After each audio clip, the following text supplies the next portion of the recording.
Oi gente, eu sou a Ione do Minha Vida Literária. No vídeo de hoje eu trago pra vocês as minhas 11 leituras do mês de março.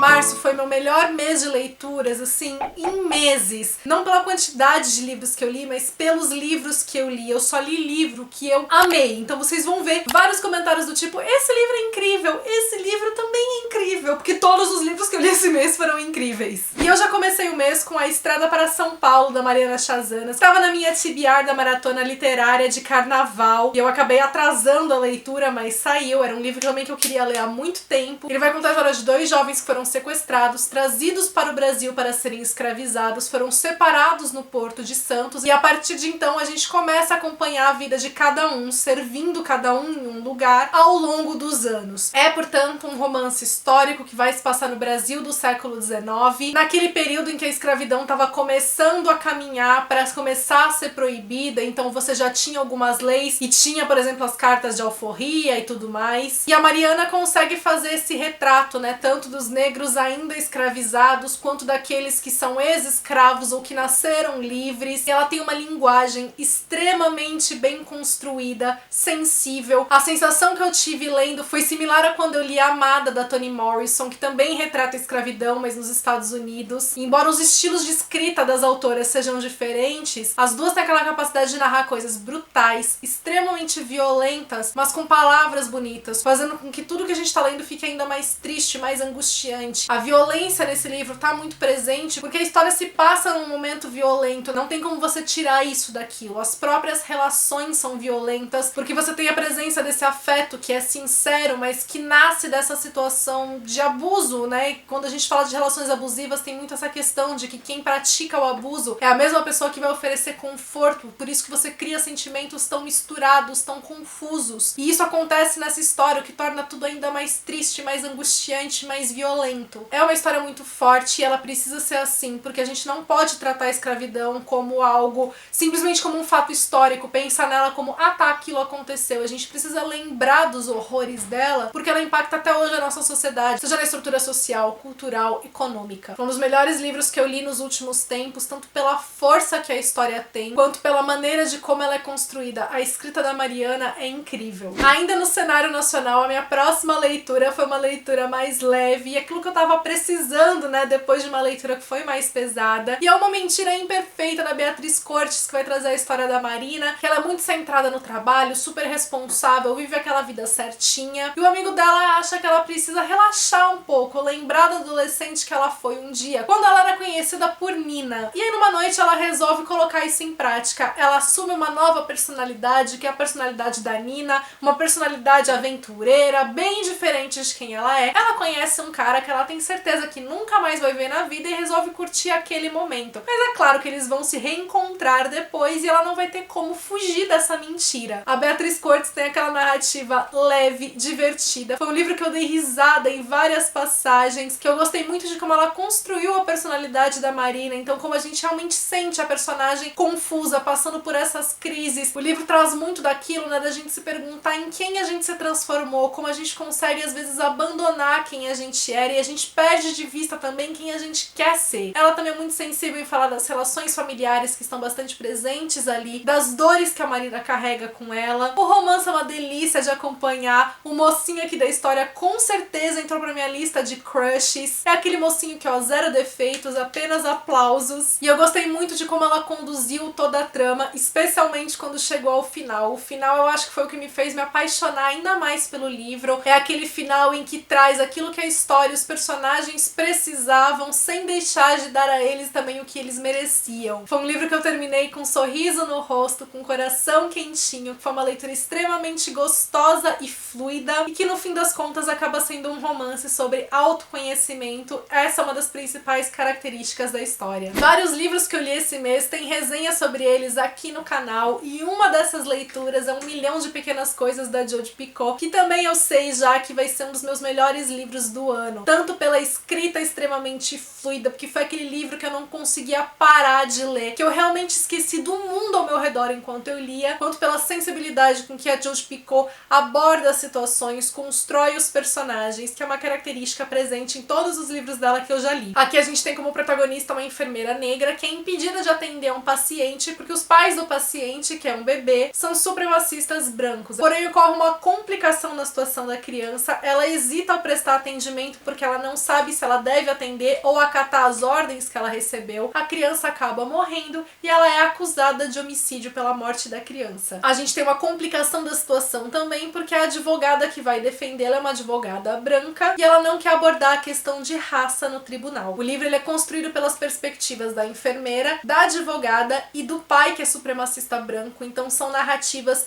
muito contrapostas entre si. A forma como a Jodi Picoult constrói os personagens é muito verdadeira, então ela consegue colocar todas as nuances na narrativa. É uma leitura que desperta muitas emoções. Uma das emoções que pra mim mais ficou forte durante a leitura é que, embora eu não conseguisse sentir empatia alguma pelo pai, que é supremacista branco, fosse uma narrativa que me causava uma raiva enorme. Ao mesmo tempo eu tinha que lidar com o fato de que ele era um pai que perdeu um filho, então você tem que lidar com as emoções que o livro causa. Ele te coloca muitas sensações incômodas. E como a Jodi Picoult é uma escritora branca, ela foca muito na visão de uma mulher branca falando. Então, por mais que a protagonista seja enfermeira negra, a perspectiva que a gente tem no livro é a de uma mulher branca escrevendo e que vai trazer muito a questão de refletir sobre o privilégio branco que vai aparecer na figura da advogada. Então a Jodi Picoult fala dessa posição que é majoritariamente de pessoas brancas e ela conduz toda a história muito bem, com muita propriedade, exigiu muita pesquisa, o que tem uma nota no final também falando que eu acho que foi bem importante. Minha única crítica ao livro é o capítulo final mesmo, que ele funciona como uma espécie de epílogo. Eu preferiria que o livro tivesse terminado um capítulo antes. Depois eu voltei para mais uma leitura mais leve, que foi Lições Inesperadas sobre o Amor, da Lucy Dillon, que é o novo título da coleção Romances de Hoje, da editora Arqueiro. É um livro único, não tem continuação, uma história que não tem relação com as demais da série, como todos os livros dessa série são. E ele traz aqui uma protagonista que ela estava vivendo uma verdadeira história de amor, aquela história perfeita, com eles que se conheceram, se apaixonaram muito rápido, um ano depois já estavam se casando, e no caminho do casamento ela percebe que talvez ela não queira se casar, que ela tenha se precipitado. Mas antes que ela possa tomar uma decisão, acontece ali uma tragédia que vai colocá-la numa situação ainda mais delicada do que ela já estava, e ela não vai saber exatamente como sair daquilo, o que ela deve fazer. É um livro que ele também vai trazer muito sobre esses questionamentos sobre quem a gente é. É aquela protagonista que ela precisa primeiro entender quem ela é e aprender a se priorizar para ela entender de fato o que é o amor. Tudo isso é feito com muita leveza. Dos livros da coleção Romances de Hoje é aquele livro que tem menos humor na história, ele não vai para esse lado. A gente tem essa protagonista mudando para um vilarejo pequeno, então a gente tem essa sensação de aconchego dela fazendo novas conexões. Tem a presença de cachorros, fala da questão da adoção de animais, da importância sobre isso, foi algo que eu gostei muito na leitura. A personagem também é musicista, então a gente tem a presença da música sendo muito importante na vida dela e na construção da história, que foi algo que eu gostei muito de ver também. E é de fato um livro que vai trazer essas lições inesperadas sobre o amor, focando na trajetória da protagonista, em ela compreendendo as diferentes relações, as diferentes presenças do amor. O romance romântico, né, a história de amor não é o foco desse livro. Mais um romance mais leve que também entrou pra minha lista de queridinhos, e aqui sim o foco é o romance, a história de amor. É o Você Me Ganhou no Olá, da Alexis Daria, e que a gente vai ter como protagonistas artistas latinos. Ela é uma atriz de soap opera, que é um formato muito específico de novela estadunidense, que são aquelas novelas que passam durante a tarde, que elas não têm previsão pra acabar, então às vezes são novelas que ficam décadas no ar. E ele é um ator de novelas latinas. E agora os dois foram contratados pra estrelar uma série de um canal de streaming, que vai ser um remake de uma novela latina. E enquanto ela tá muito focada na carreira profissional, porque ela é sempre conhecida pelos casos pessoais dela, pelas relações amorosas que são sempre desastrosas, e ela quer se desvincular disso, ser realmente conhecida pela profissional que ela é, ele tem uma necessidade muito grande de privacidade. Então, por mais que ele seja um ator, que ele tenha fama, ele preserva muito a vida pessoal dele. Só que, claro que os dois vão começar a se sentir atraídos um pelo outro, e eles vão enfrentar esses conflitos, né? Ela porque não tá afim de se relacionar com ninguém no momento, e ele porque sabe que ela tá sempre atraindo os holofotes e não tem tem como ele ficar escondido com ela estando sempre sob os holofotes. A Alexis Daria tem aquela narrativa que é muito fluida, que é muito ágil, então ela não se prende nos detalhes, mas ela conta pra você tudo aquilo que você precisa, então a história não fica incompleta, mas ela tem sempre essa velocidade, né, muito grande, porque ela tá sempre ali já te colocando na ação,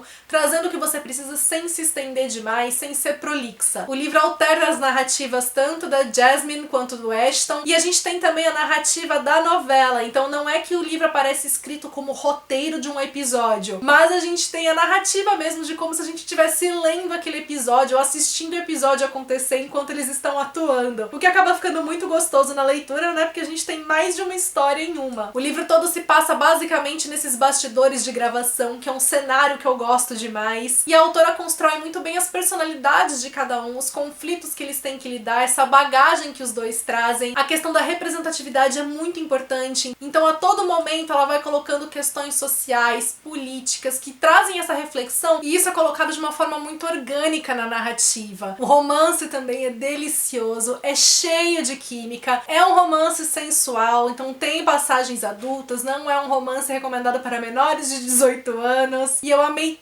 tudo como a autora construiu o desenvolvimento da história, dos personagens, interação entre eles, essas observações sociopolíticas que aparecem na história. Foi uma delícia de leitura. Mais uma comédia romântica que eu li esse mês foi O Jogo do Amor-Ódio, da Sally Thorne, que foi a leitura conjunta feita com os membros daqui do canal. A gente tem dois personagens que trabalham numa editora. Essa editora surgiu da fusão de outras duas editoras que tinham políticas bem diferentes. A editora que a protagonista trabalhava é aquela editora menor, focada realmente no conteúdo literário das obras que elas produzem. Ele trabalha numa editora mais comercial, e por causa disso, então, você meio que tem essa divisão entre os funcionários, né, dos grupos de cada uma das editoras de antes, e os protagonistas são os assistentes dos CEOs da editora, trabalham ali lado a lado, na verdade frente a frente, e eles odeiam um ao outro. Então eles vivem se provocando e passando por várias dessas situações aí de picuinha. Mas é claro que todas essas provocações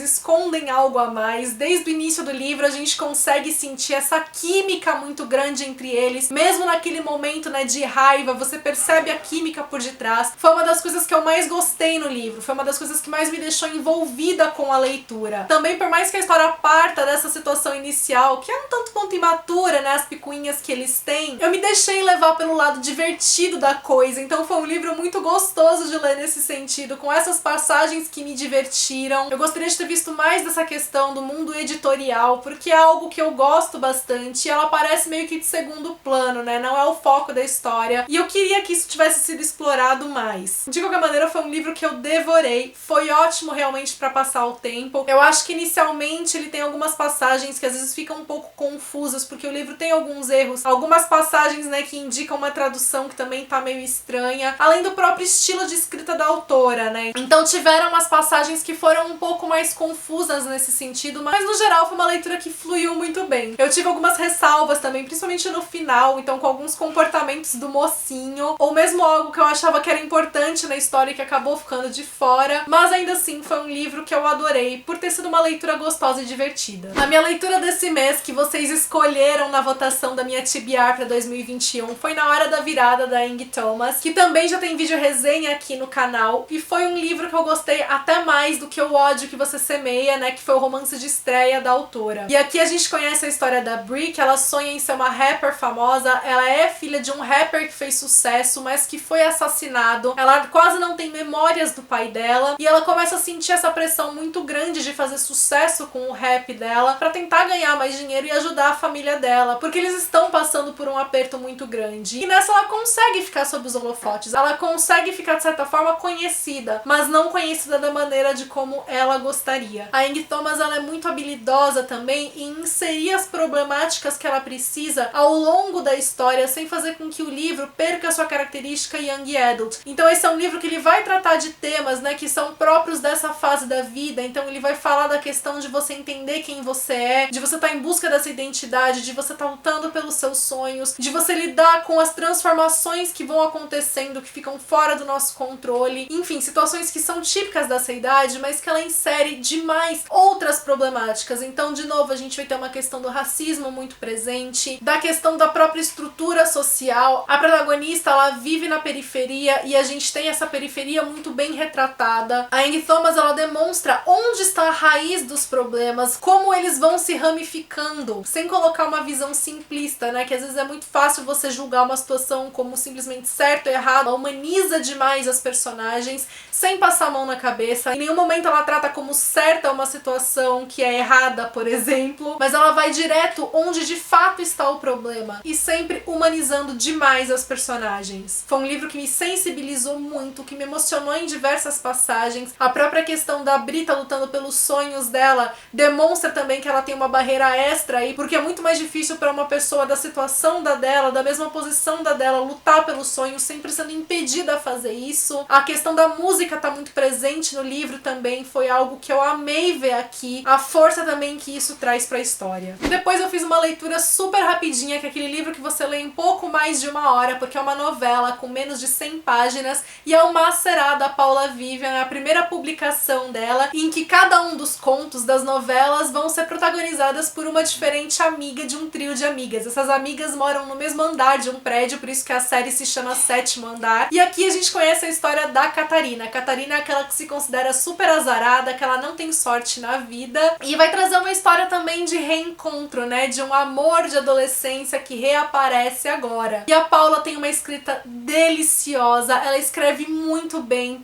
deixa a narrativa muito fluida, ela consegue mesclar bem também as passagens de diversão com passagens que são mais sensíveis, coloca muitas referências na história. Então, por exemplo, a protagonista é fã de Sandy Júnior, eu também sou, eu adorei ver isso ali no livro. Tem um determinado momento que eles vão jogar RPG, que era uma coisa que eu jogava também na minha pré-adolescência, então também eu adorei ver isso presente ali. E através das cenas que ela retrata, né, os momentos de adolescência da personagem, a escola, ela retrata muito bem também essa dinâmica daquele período, a confusão às vezes dos sentimentos que surgem, tem aquela coisa também das paixões mal resolvidas que retornam, o fato às vezes de você não saber o que a outra pessoa pensa, o que foi que aconteceu, ter aquela sensação de tem algo muito grande aqui, mas na verdade nada de fato aconteceu. Então eu gostei muito de ver todos esses sentimentos mesclados ali, as personagens são todas encantadoras, não tem uma personagem que você pega birra, que você acha ruim. A forma de como ela desenvolve os conflitos também tem esse olhar muito sensível, muito humano. O romance é uma delícia, foi aquela história que me deixou com o coração quentinho, e principalmente com aquela sensação de que existem coisas boas à nossa espreita, ao nosso redor, e que a gente só precisa ter a sorte de reconhecer e de aproveitar essas oportunidades quando elas aparecem. Depois também li um livro completamente diferente de tudo que eu já tinha lido nos últimos tempos, que é o Assim que se perde a Guerra do Tempo, do Max Gladstone e da Amal El-Mohtar. Essa aqui é uma história de amor com um pano de ficção científica. Então a gente tem duas espiãs que são de lados opostos de um universo que tá em guerra. Elas sempre viajam pelo tempo e elas se correspondem através de cartas e elas acabam se apaixonando. O livro, principalmente no começo, ele tem essa carga de confusão, porque a gente não tem a explicação de que mundo é esse, de por que tá em guerra. Tudo que você sabe sobre esse mundo aparece de maneira indireta, através das comunicações delas, através de detalhes ali da narrativa. Então é você que tem que construir isso. E também porque não é o foco da história, é só o pano de fundo, né? A história não é sobre o mundo, sobre a guerra, é sobre a relação que é desenvolvida entre as duas. É uma novela, por isso que é um livro mais curto também. A narrativa é extremamente poética, por isso a gente também tem essa carga um pouco maior de confusão, porque a gente tem muitos símbolos, muitas metáforas, muita linguagem figurada. É uma escrita extremamente sensível e extremamente bonita por essa carga poética que ela traz. As cartas que elas trocam são extremamente profundas, então a gente tem realmente uma história de amor, um amor que é muito bonito. E como elas viajam aí no tempo, a gente tem também a aparição, né, de momentos diferentes da história, cenários diferentes, o que deixa a leitura mais interessante. Eu amei a reviravolta final e como isso trouxe um significado ainda maior para a história. Aquele livro que vai acabar tendo várias camadas interpretativas